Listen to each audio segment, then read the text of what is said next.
Dattebayo Form. Back when Naruto was a loudmouth kid with a dream bigger than his control over chakra, his base form was, well, messy. He was a rookie with raw potential, but everything else was still cooking. His chakra was unstable, his techniques were sloppy, and let's be real, he was better at pranks than he was at precision. And all of that was thanks to the Nine Tails chakra wreaking havoc inside him like a fox with ADHD. At the very start of the series, Naruto didn't have much going for him, except his stubbornness and one absurdly powerful jutsu he somehow pulled off in Chapter 1, the Multi Shadow Clone Jutsu. I mean, this man went from failing the academy exam to creating 1,000 clones in 5 seconds flat. That's not progress, that's straight up anime logic. But hey, it worked. The real power in Naruto's base form came from how he used what little he had. The Shadow Clone Jutsu, he made it smart. He used clones to distract, overwhelm, and even strategize, like when he faked out enemies by switching with a clone mid-fight. Against Gaara, he took it to the next level by summoning 2,000 clones. 2,000! Not bad for a kid who couldn't even pass his exam 3 weeks earlier. Naruto's base combat wasn't that impressive. He did try to use the summoning jutsu, but let's be honest. He kept getting tadpoles with legs. The only toad he could summon reliably was Gamakichi. The one time he did summon Gamabunta to fight Gaara's Shukaku, it was mostly thanks to the Nine Tails chakra. So, base Naruto, no boss toads, just baby frogs. Naruto had also picked up the Rasengan, his signature move for the rest of the series. He learned it from Jiraiya during the Search for Tsunade arc, and even though it drained the life out of him to use it at first, it was strong. The Rasengan was compact, destructive, and totally different from his usual barrage-style attacks. It marked a turning point where Naruto started gaining real power on top of raw heart. Now, if you've made it this far, welcome to the amazing world of anime. This is the place for true fans like you, where we celebrate all the magic, action, and emotions anime brings to our lives. You've watched, you've felt the hype, you've been lost in these beautiful fantasy worlds, but, have you hit that subscribe button yet? Right now, almost 90% of you are watching without subscribing. Just imagine, if everyone hits sub, we could build one of the strongest anime communities out there. So, go ahead, click that subscribe button right now so you won't miss any new episodes, deep dive breakdowns, or awesome anime content coming your way. Thank you so much. Now next on the list, just a little bit higher, is Tail Cloak. Now this is where things got personal. I'm talking about the legendary battle at the Valley of the End, Naruto versus Sasuke, childhood rivalry turned battlefield tragedy. And in the middle of that emotional chaos, something snapped. Naruto's rage finally pushed him over the edge, and for the first time, he unlocked the Tail Cloak, a swirling aura of red chakra straight from the Nine Tails itself. No more goofy kid with clones. This Naruto looked feral. His eyes were glowing red, his teeth were sharper, and that bubbling, burning cloak made it clear. This was not base Naruto anymore. What triggered it? Watching his best friend slip away into the darkness. Watching Sasuke say he'd break every bond he ever had. That pain, that confusion, it lit the fuse, and Kurama answered. The result? Naruto became an absolute beast on the battlefield.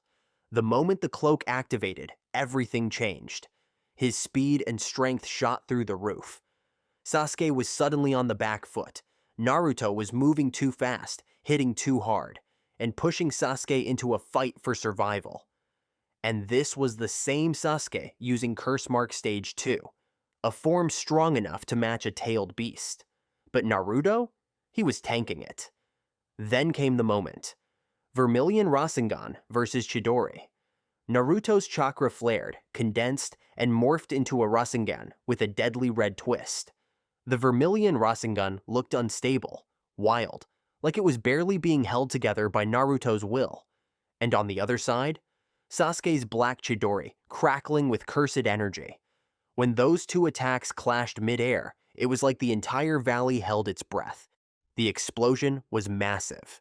Two ultimate techniques, forged in friendship and betrayal, collided in one of the most iconic anime shots ever animated. Shippuden Form. 2 years later, Naruto came back to the Hidden Leaf with a brand new look, a cooler outfit, and way more confidence. But don't let the new jacket fool you. He was still the same knucklehead ninja, but stronger, faster, and way more dangerous with a Rasengan. Thanks to Jiraiya's intense training trip, Naruto finally got a grip on his chakra control, or at least enough to stop faceplanting every time he tried something advanced. He didn't become a genius overnight, but he did become sharper, smarter. His strategies started making sense, and that was honestly more surprising than anything else. He also upgraded his signature move into the Odama Rasengan, which is basically Rasengan, but on steroids. It's bigger, louder, and when Naruto gets emotional, it hits like a wrecking ball. He used it on Itachi's clone in the forest, and it was a clean hit. Sure, his eyes were glowing red because the Nine Tails was peeking out again, but the jutsu itself was one he developed in base form. It shows that Naruto had finally learned how to scale up his raw power without relying completely on Kurama. But the real game changer? The Rosen Shuriken. This thing is a chakra buzzsaw from hell. He used it in its early melee form to take down Kakuzu, and while it nearly destroyed Naruto's arm too, the result was clear. This move hurt. Bad. It shredded Kakuzu's internal chakra network, basically deleting his insides from existence. Naruto also showed signs of improvement with summoning, though it wasn't always on screen. He didn't keep calling baby toads like Gamakichi anymore, at least not as often.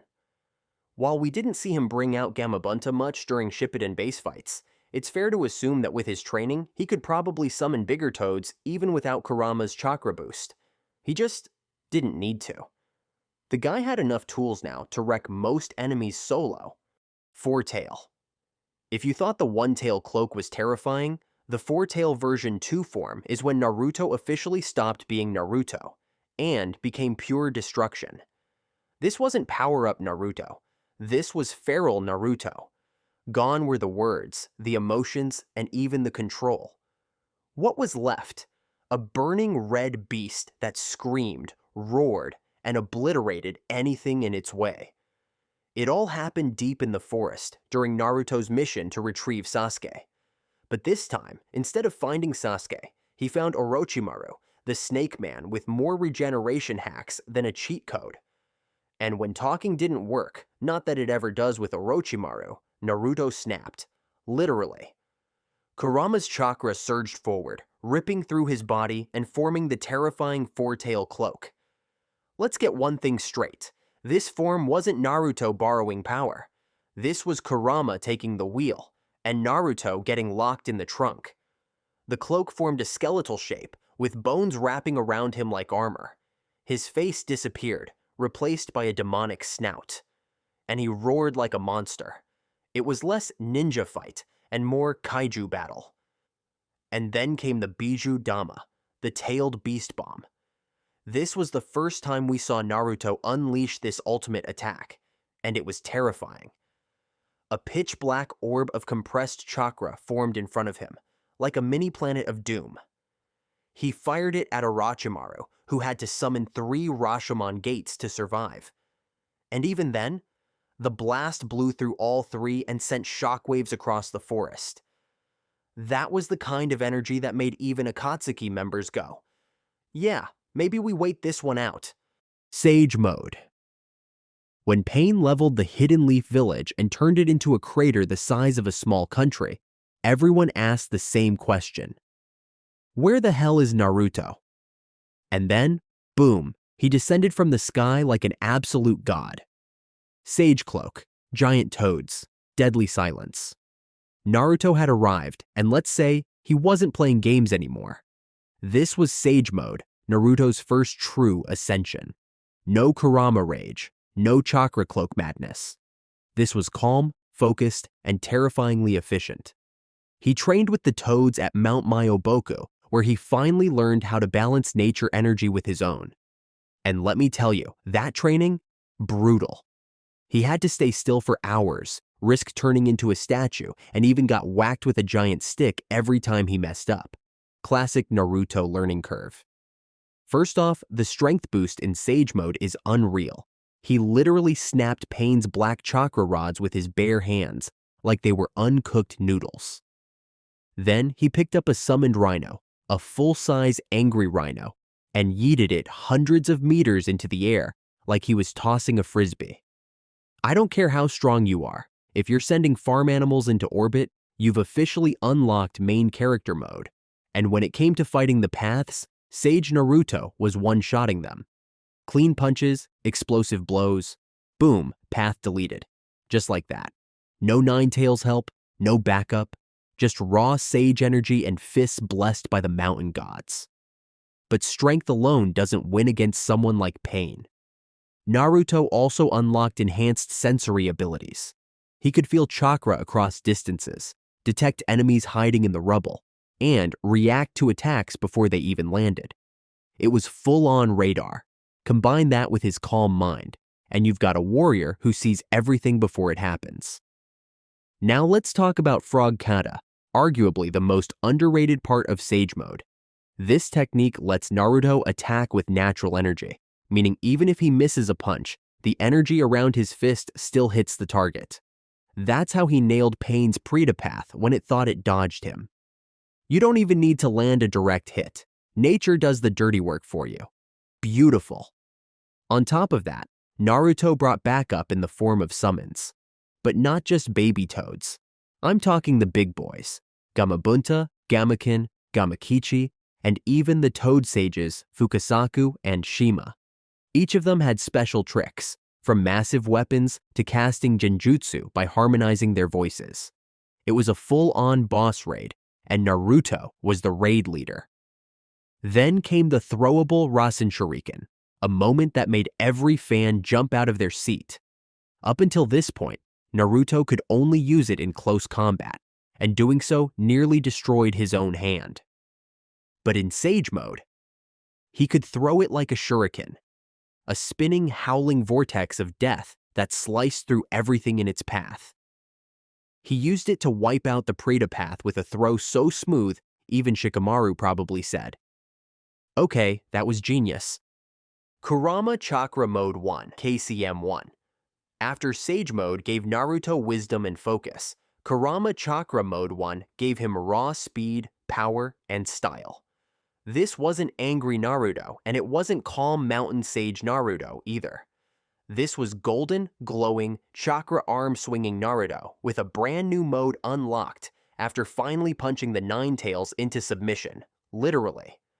It all happened after his training on Turtle Island, where Naruto, for the first time, faced Kurama in a battle of wills.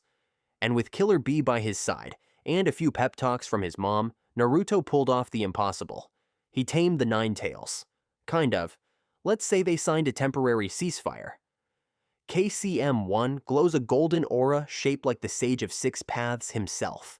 No cloak, no bones, just swirling energy, pupilless eyes, and that signature flame pattern that made Naruto look like a living sun.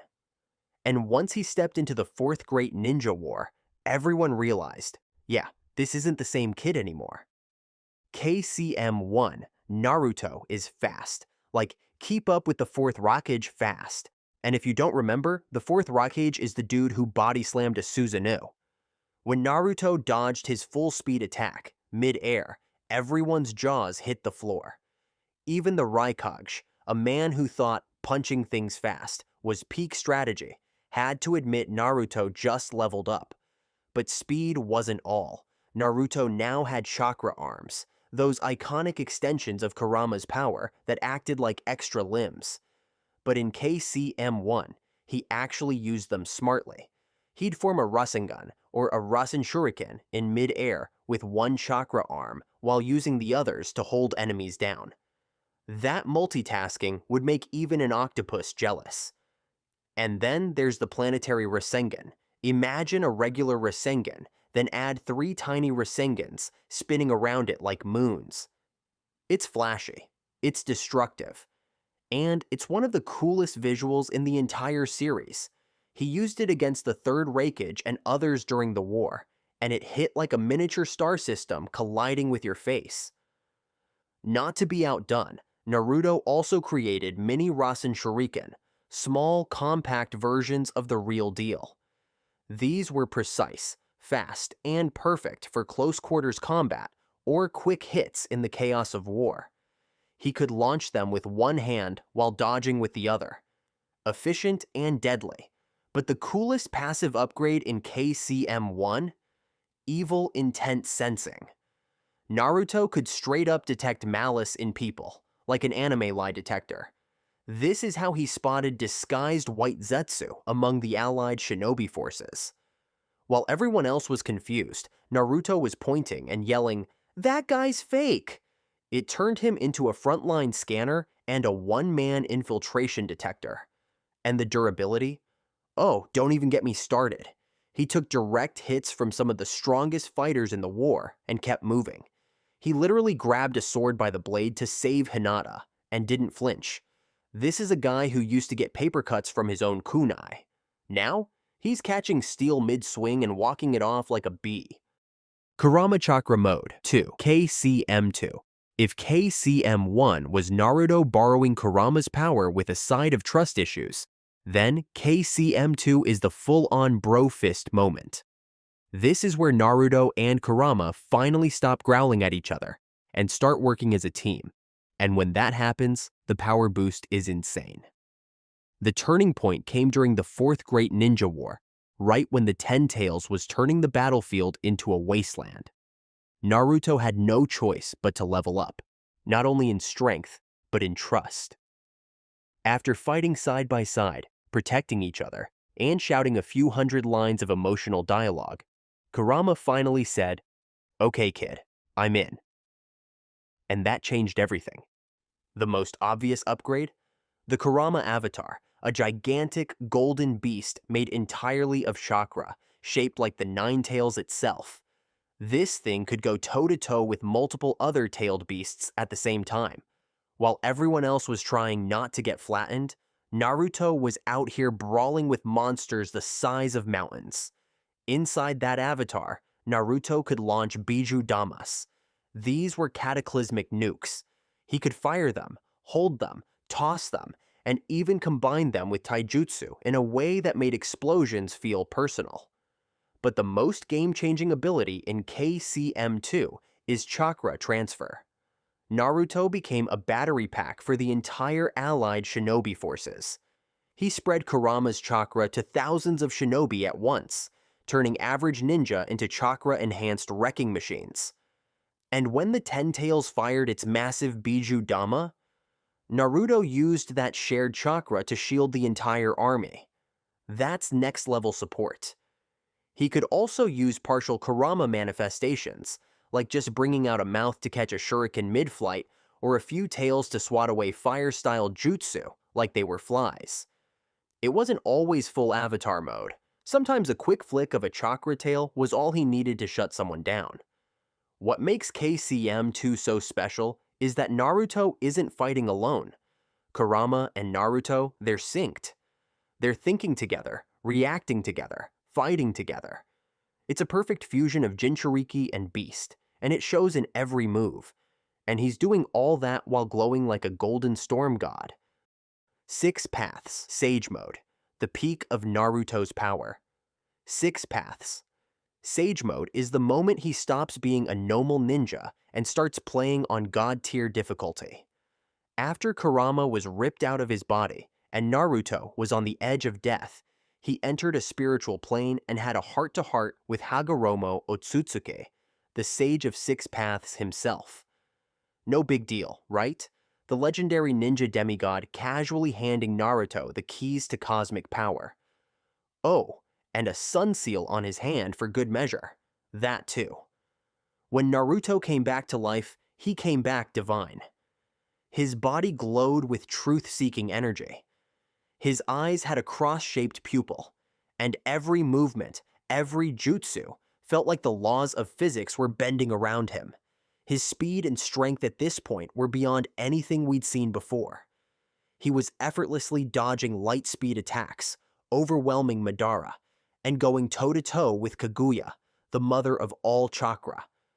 And let's not forget, he wasn't even breaking a sweat. He was tossing Biju Dama Rosen Shuriken and wisecracks at the same time. The truth-seeking orbs. These black orbs float behind Naruto like mini death planets. He can reshape them into staffs, blades, shields, you name it. They're made of all 5 nature transformations, plus yin-yang release. Basically, if you touch them without 6 paths level protection, you're disintegrated. Simple as that. Advanced sensing. This isn't feel a chakra signature in the distance level. Naruto could literally sense limbo clones, invisible shadow clones from another dimension that even the Sharingan couldn't see. Oh, and remember all those tailed beasts? Naruto now had access to all of them. That means magnet style from Shukaku, boil release from the 5 tails for a speed boost, and more. He created a magnet-style Rasengan, stuck it to Madara like a seal, and comboed into an explosion. Beautiful. Flight. Naruto started flying. No wings, no fanfare, just floating like it was the most normal thing in the world. And of course, his Kurama avatar could fly too, because why not? At this point, gravity was a mere suggestion. Oh, and shadow clones? Yeah, he was now making Kurama avatar clones. Full size. That's right, multiple-tailed beast avatars on the battlefield at once. He used them to fight off Sasuke's Indra Susanoo, and when it came down to their final clash, Naruto created a monstrous fusion of all 3 avatars, his own and 2 Kurama clones. That thing had so many arms, it looked like it was auditioning for a boss fight in a Souls game. Then came the 6 Paths supermassive dual Rosen Shuriken. This was Naruto's ultimate attack. 2 massive Rosen Shuriken charged with all 9-tailed beasts' chakra. He hurled them at Sasuke's Indra's arrow, and the resulting explosion flattened the Valley of the End. Naruto had healing powers too. He saved Guy from dying after using the 8th gate, a feat that was supposed to be impossible. He regenerated Kakashi's eye after it was stolen, and he even held back Obito's disintegration, giving him enough time for a proper send-off. Naruto literally rewound death, twice. And remember that moment when Kaguya transformed into a giant rabbit monster goddess thing? Naruto and Sasuke used 6 Paths Chibaku Tensei to seal her away, combining the sun and moon seals gifted by Hagoromo. Baryon Mode. At this point in the story, Naruto had already reached God-tier status. He'd fought Madara, Kaguya, Sasuke, and even Momoshiki. But then came Ishiki Otsutsuki, an opponent so busted, so untouchable, that even Naruto and Sasuke together got folded like laundry. And when it looked like there were no more cards left to play, Kurama whispered the nuclear option. There's still one form left, but you won't like the cost. Enter Baryon Mode, Naruto's final transformation. A last resort technique so powerful it literally burns away Kurama's life. This wasn't only a new power-up, it was a death sentence. Once activated, Naruto's appearance shifts. His cloak becomes sleeker, more angular, with fox-like markings and glowing eyes. He looks sharper, focused, almost ethereal. And the power? Unreal. Naruto's speed and strength in this form are off the charts. He was blitzing Ishihiki, before the man could even react. Every punch landed. Every movement was clean, calculated, and deadly. For the first time, Ishiki was panicking. You could see it in his eyes. He was losing. It had a secret weapon, a life-draining aura. Every time Naruto touched Ishiki, even briefly, he shaved off a chunk of his lifespan. No flashy chakra beam. No jutsu. Just quiet, invisible erosion. 1 minute, Ishiki had 20 hours left. Then it was 10, then 5. And the man had no idea why he was dying so fast. But this power came with the ultimate price. Baryon Mode Kurama's life with every passing moment. Naruto was ready to die, but Kurama had other plans. He kept the real cost a secret, Because while Naruto thought they'd both die, Kurama knew it would only be him. In the end, the Nine-Tails sacrificed himself completely to give Naruto this final shot at victory.